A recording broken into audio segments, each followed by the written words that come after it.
Okay. Well, I'm denying your motion about jurisdiction, sir. The court has jurisdiction over you, so are you ready to proceed, Mr. Grayson Bay? No, I'm not. I object to anything that you call yourself doing. No, we're not. It's not a jury trial. No, You have a situation in your hands. No jury trial. You have a situation in your hands. Make a decision today, Your Honor.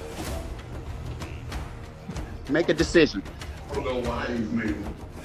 Can I have a breakout room with Mr. Grayson? No. It's not going to be a breakout room with him. Let's get him a jury trial date. Oh, jury trial. Yes.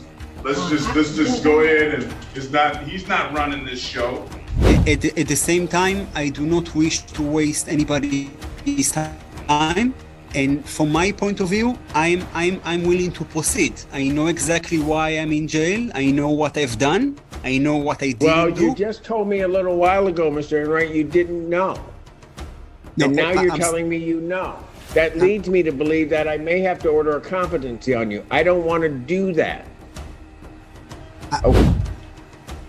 I rather represent myself. I rather not speak to an attorney. I do not feel that competency is needed. However, if Your Honor, if you would like to do that, it is up to you. You are the judge. Oh, I am. So here's what I'm going to do. I'm going to order a competency a forensic evaluation, given what I've heard from the defendant on the record and what. City of Detroit versus Javarone Grayson, case number SP 1463900, counts 1, 2, and 3. SP 146409991. SP 146436761. Appearance for the record, please. Grayson Bay. Sherika Harris on behalf of Mr. Grayson Bay. All right. Good morning to you, sir. Your Honor, I'm going to represent myself in this matter. And for the record, my name is Grayson Bay. All right. City of Detroit versus Javarone Grayson Bay. Your offer, sir, is a $240 fine, failure to display, and a seatbelt ticket. You pay those, we'll close the other matters out. That will abstract to the Secretary of State. And then the seatbelt ticket is $65. So $240, $65. We'll close the matters.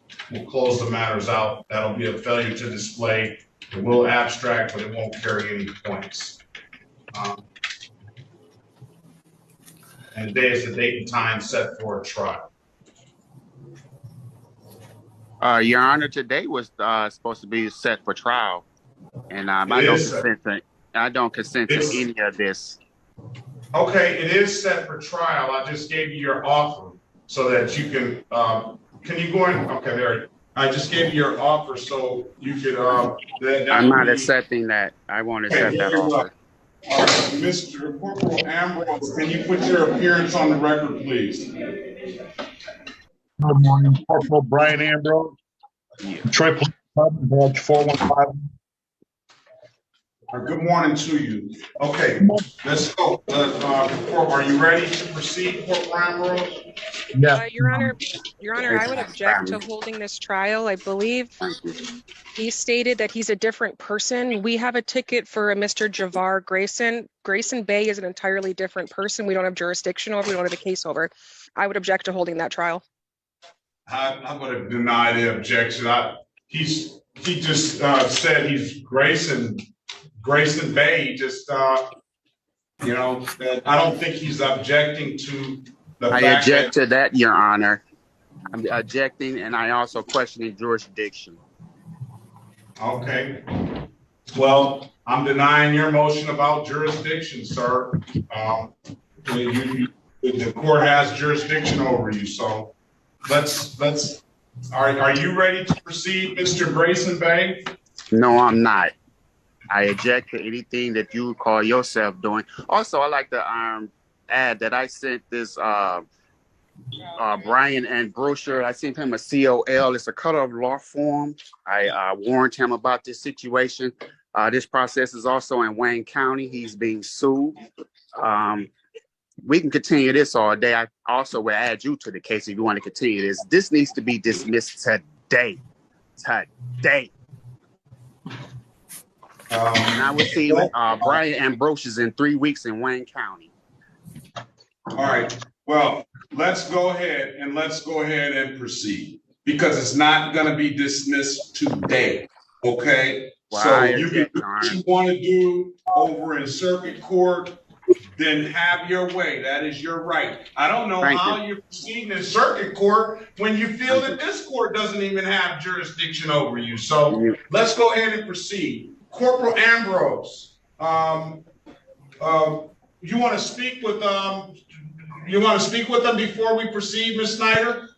Yes, Your Honor, and I do think we just need to clear up on the record that Your Honor has denied my motion to not have this matter heard today based on this defendant saying he is not the defendant before us. And also that defendant has agreed that he is not the defendant before us, but Your Honor is telling us to still do this trial. I need to make sure that's clear on the record.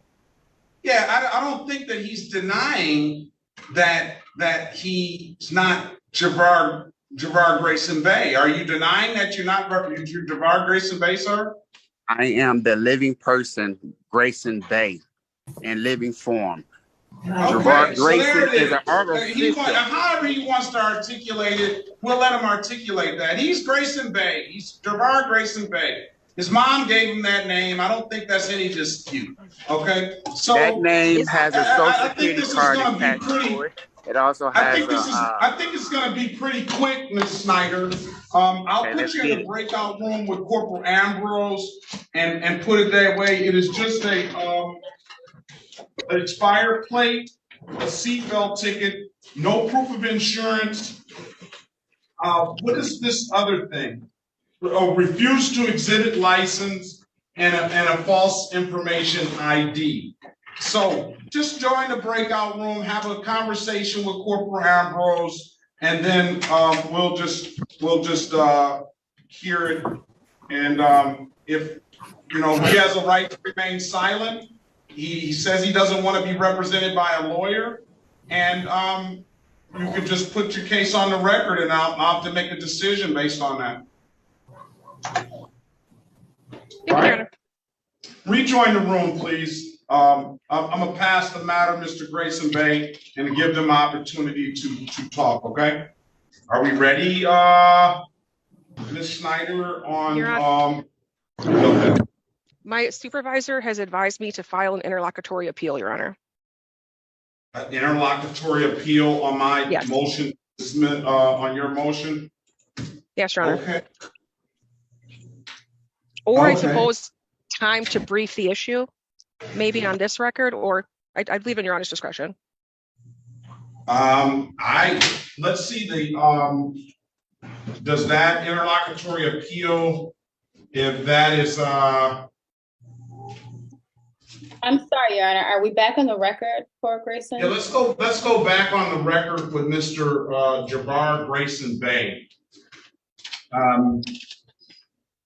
Now, there's that interlocutory appeal. I mean, I have to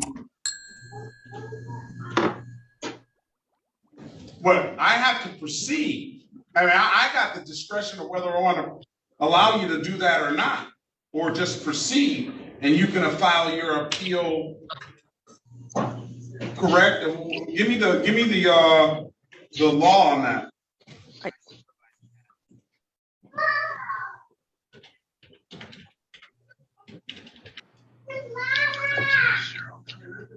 You're muted, Miss. You're muted, Miss Snyder.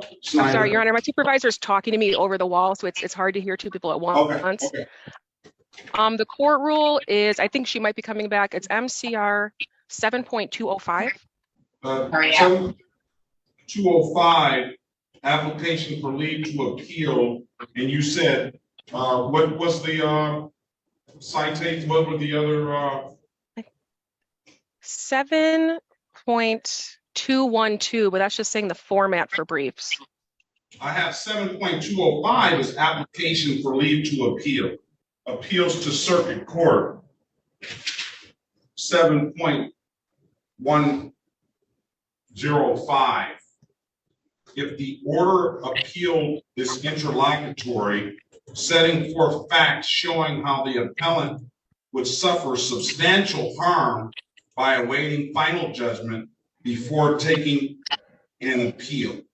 We believe that the substantial harm that the people would suffer would be the defendant has already stated he's filing numerous lawsuits against the court, against the parties, against the officer.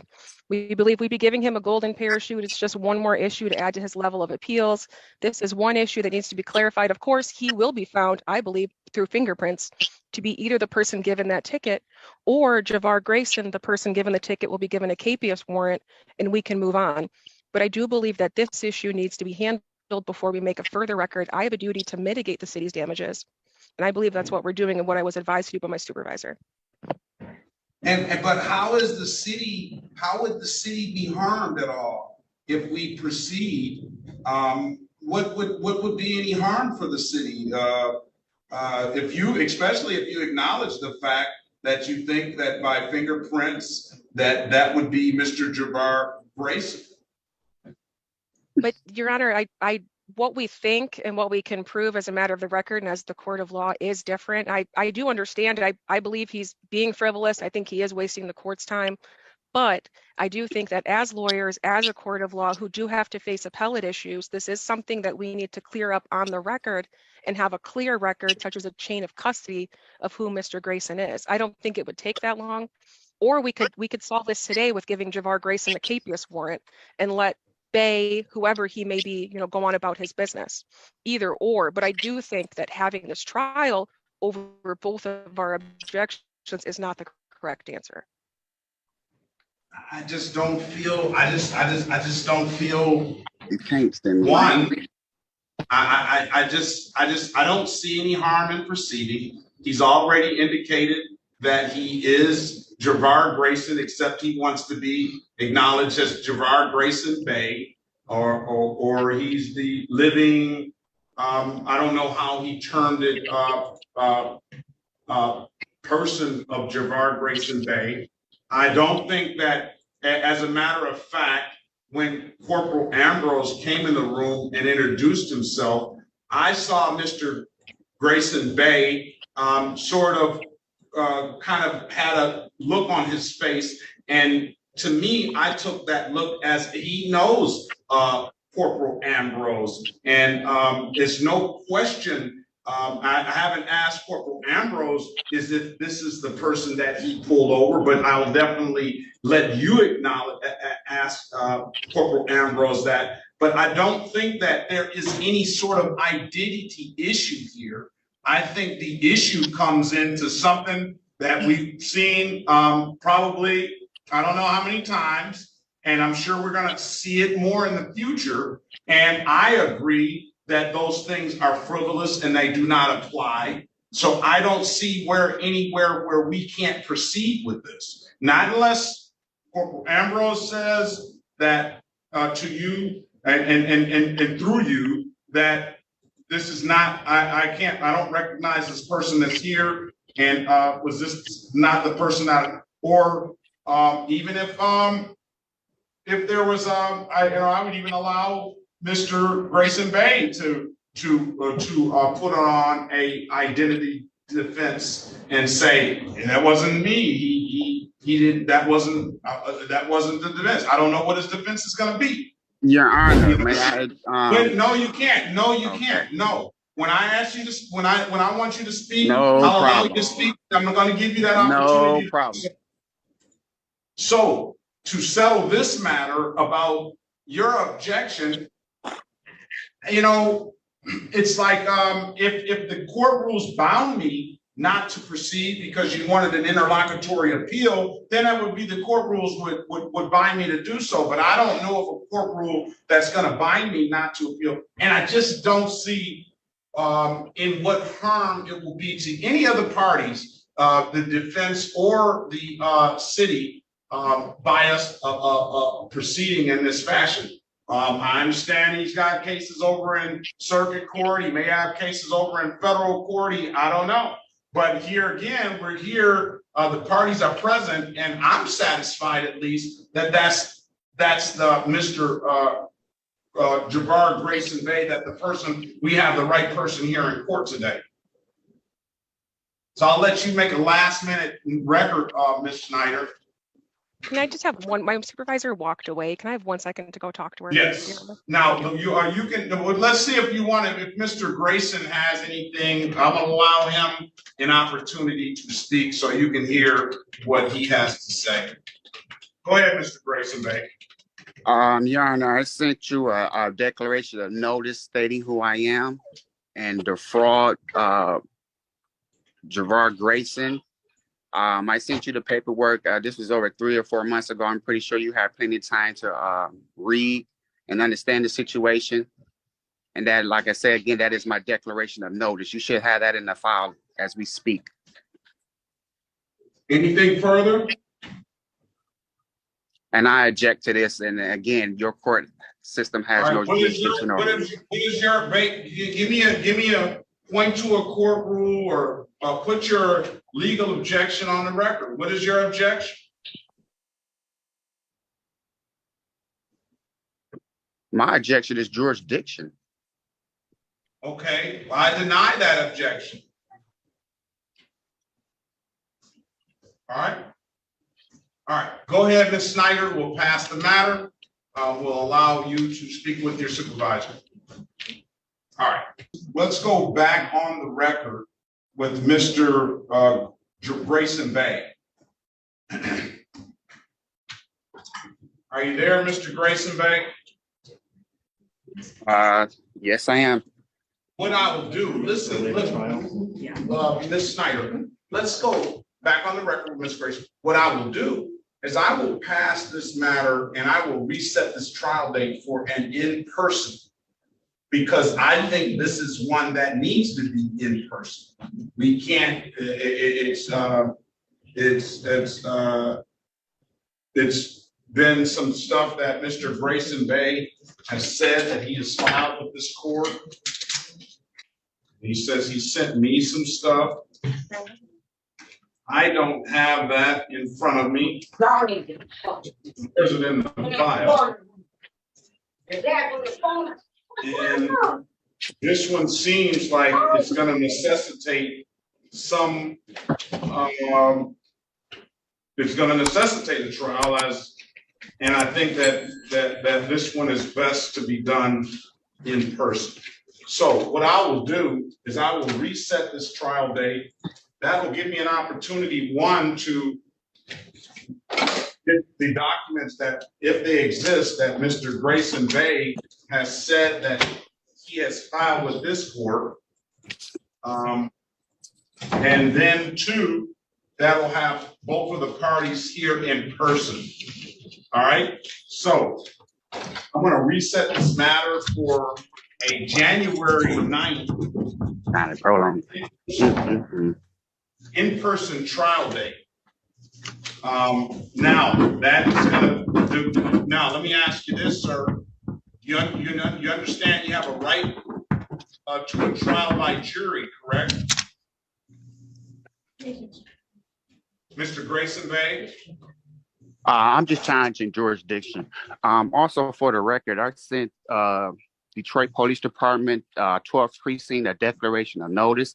I also sent them a COL, which is a color of law. Listen, Mr. Grayson Bay. Listen, Mr. Grayson Bay. I don't care about that stuff. All I care about is what's here before me right now. Okay. Did you get the declaration of notice? I don't. If I did, it's not in the file. I'm not going to say I didn't. Okay, I'll send you another copy. Let's make this a jury trial too. I send you a copy. No, we're not. It's not a jury trial. No, you have a situation in your hands. No jury trial. You have a situation in your hands. Make a decision today, Your Honor. Make a decision. I don't know why you made it. Can I have a breakout room with Mr. Grayson? No, it's not going to be a breakout room with him. Let's get him a jury trial date. Oh, jury trial. Yes. let's just go ahead and he's not running this show. I have Judge Carpenter. Okay. Do you have somebody like you want to assign to this case? Not necessarily. I mean, anybody can, I'm sure, handle it. Okay, that's fine. Thank you, Judge. Yeah. Let's get it. If Miss, I'm not talking to you, I'm talking, let's go off the record. Miss Harris, do you want the case of the Gomez Lopez? No, thank you, Your Honor. Okay. I can't hear them on. No, it's not. We're not talking about your case. We're off the record with your case. We get a jury trial date. Let a jury of his peers make the determination. And I think we'll clean up the record issue with a new person. Judge, let me know when you're ready for the date. All right, let's get a jury trial date. Tuesday, December the 5th, jury trial. Don't get it. We'll just not schedule anything else on that day. Okay. Tuesday, December the 5th, 9 a.m. we will do. As far as motions are concerned, I'm going to set some motion dates. Cover his ass.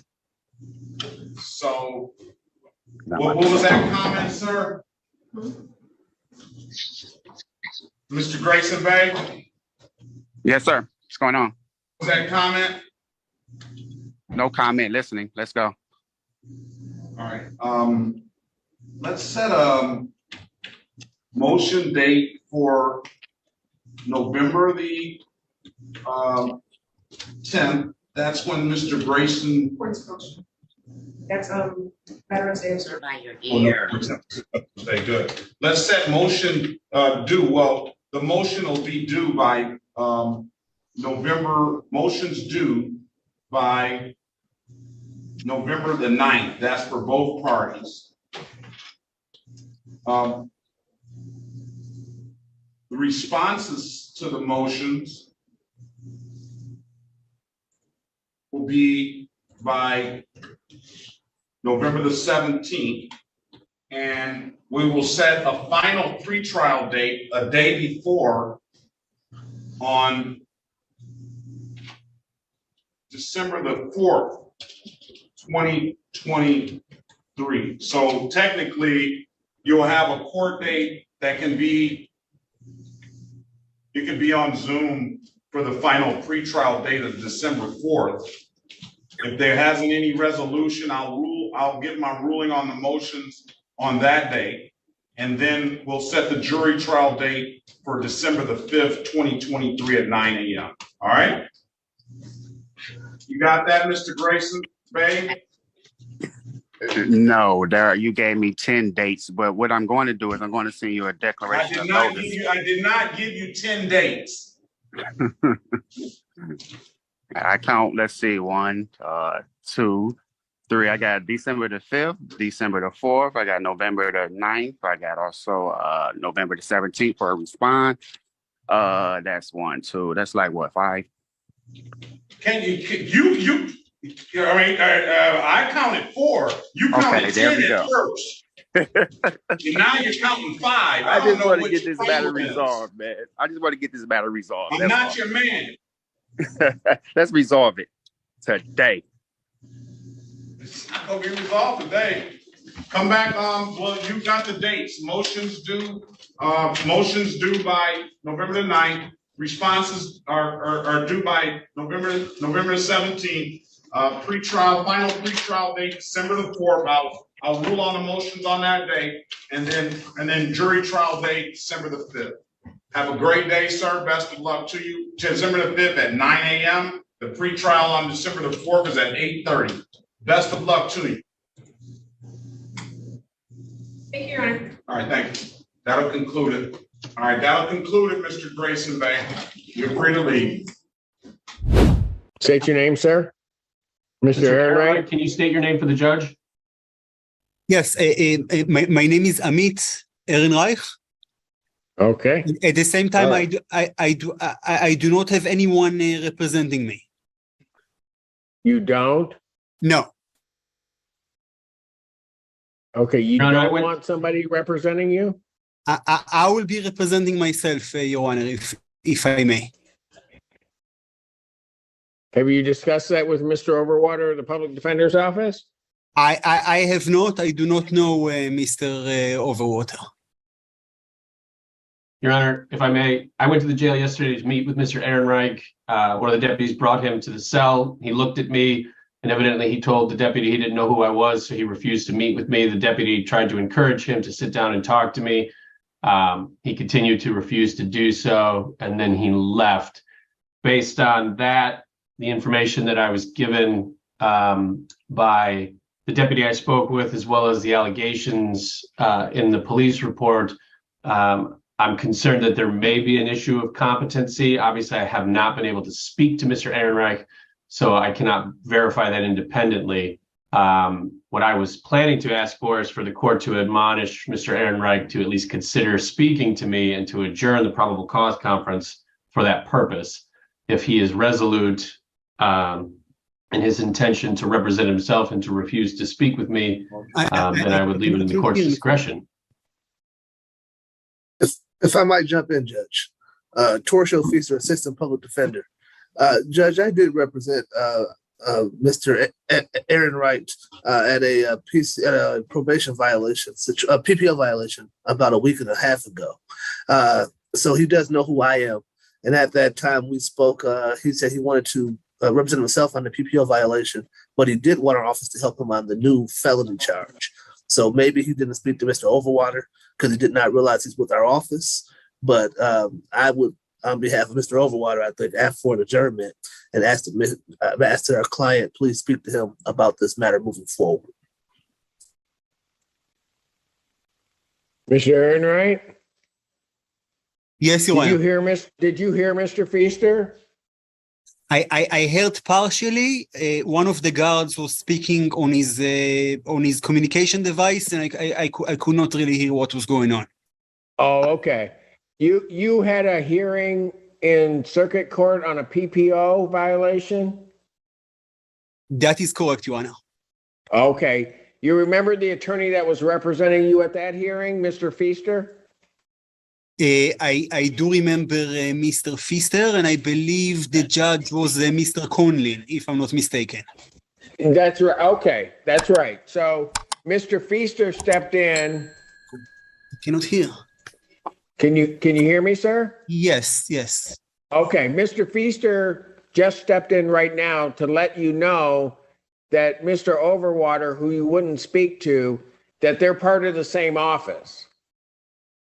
So you didn't know who Mr. Overwater was when he came to talk to you, but he and Mr. Feaster work in the same office. And I don't know if you were aware of that or not. I understand what you're telling me, Your Honor. I understand. I was not aware of that. Okay. So here's what. Go ahead. At the same time, Your Honor, I would appreciate at this point representing myself. Okay. Here's what I will mention, Your Honor, that at the circuit court, I spoke very clearly, and Judge Conlin, for whatever reason, postponed the discussion, or he didn't want to hear what. I'm not exactly sure. Bless you. I'm not exactly sure what went on. I admitted to having gone to that street where that person lives. No, Mr. Ehrenreich, please don't say anything about the substance of the case. Anything you can be used against you. So please don't say anything like we discussed last time.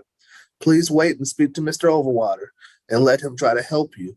You're facing a 5-year felony. Mr. Ehrenreich, if you don't understand what happened in court, it might be because you need the assistance of an attorney. All right, Mr. Ehrenreich, here's what I'm going to do. I'm not going to rule on your motion right at this moment to represent yourself. What I want you to do is talk to the public defender, and after talking with the public defender, you can make an informed decision as to whether or not that's what you want to do. Okay? So I'll hear you out on it. It's just that I'm not going to hear you out on it today. I want you to talk with them and make sure that you're clear on where you're headed with this. Because it sounds like there's a lot that you're dealing with in terms of the PPO violation, this case, and it could carry some severe consequences. And I just want to make sure that you talk to somebody before you make that decision. All right. Your Honor, I appreciate what you're telling me, and I understand everything clearly. At the same time, I have done almost nothing. I do not understand why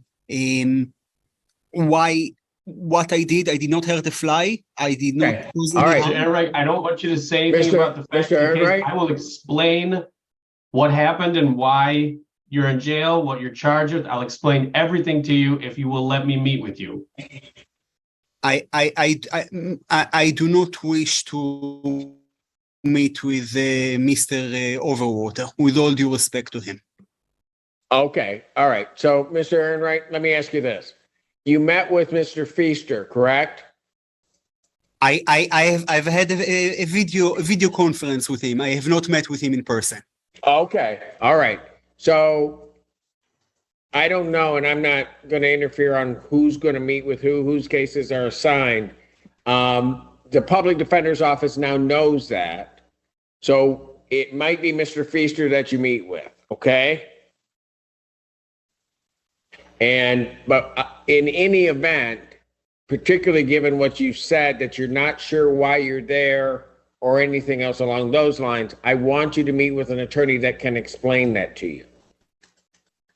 All right. And then you can make the decision as to whether or not you want to go forward and how. Okay. Your Honor, I understand the situation completely.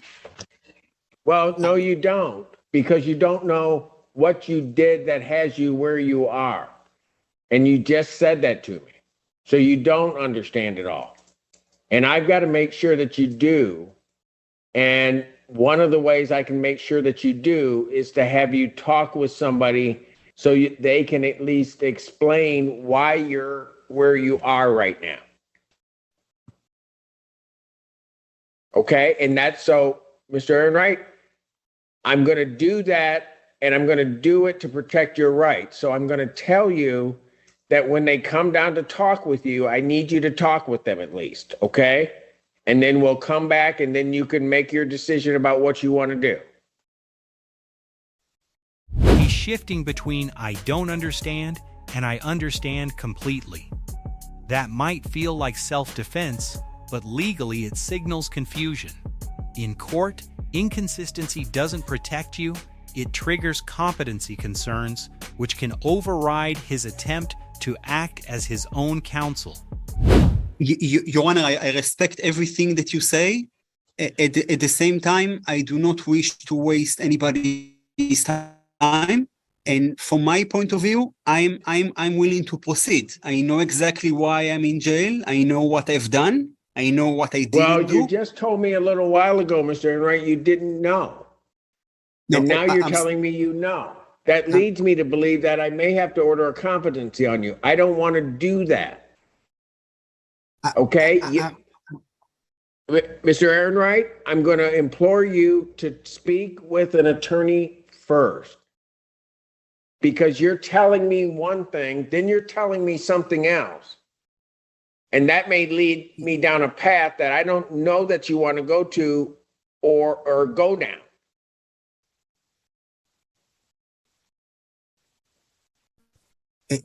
It says the connection is unstable. I'm not exactly sure, Mr. Gibbs. Still hear you. Okay. Your Honor, can you hear me?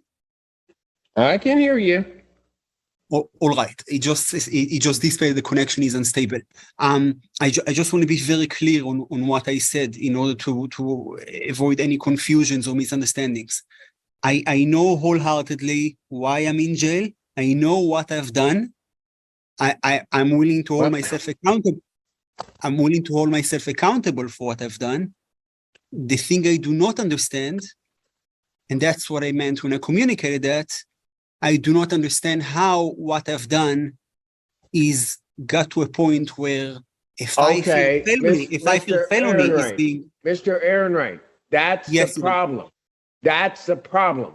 You need somebody to explain what, if you're saying you did something, Yes. and I don't want you to say what you did.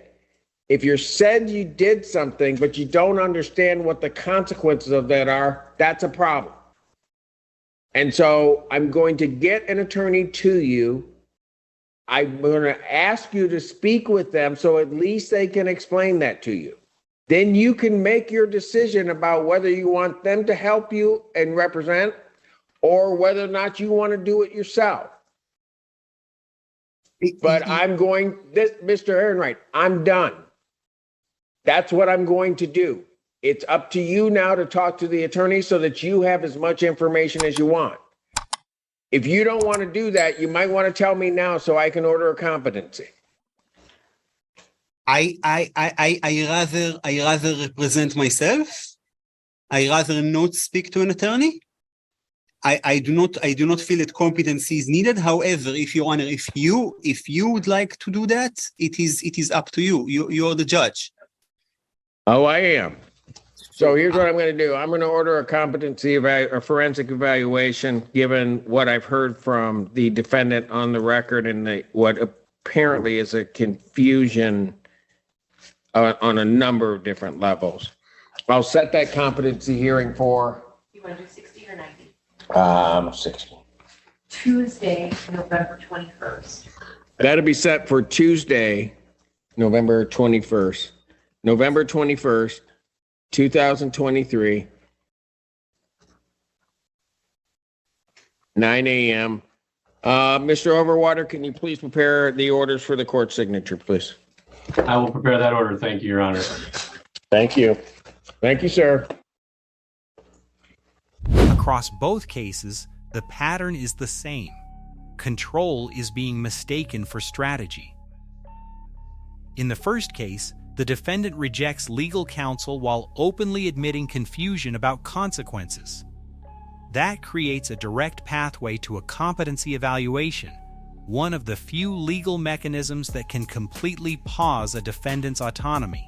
What starts as "I'll represent myself" quickly turns into the court questioning whether he's even capable of making that decision. In the second case, the sovereign citizen playbook becomes clearer, challenging jurisdiction, redefining identity, and introducing irrelevant filings like declarations and common law notices. These tactics feel powerful because they reject authority. But in a courtroom, they don't weaken the system, they isolate the defendant from it. The judge stays focused on procedure. Identity is resolved through evidence, not philosophy. Jurisdiction is established by law, not rejected by declaration. And every time the defendant refuses to engage on legal terms, the court responds by tightening structure, more dates, more process, more exposure to consequences. That's the hidden cost here. Not fines, not even the charges. It's the loss of influence over your own outcome. Because once the court decides you're not participating in good faith, it stops negotiating and starts managing you. And from that point on, the system moves forward, with or without you.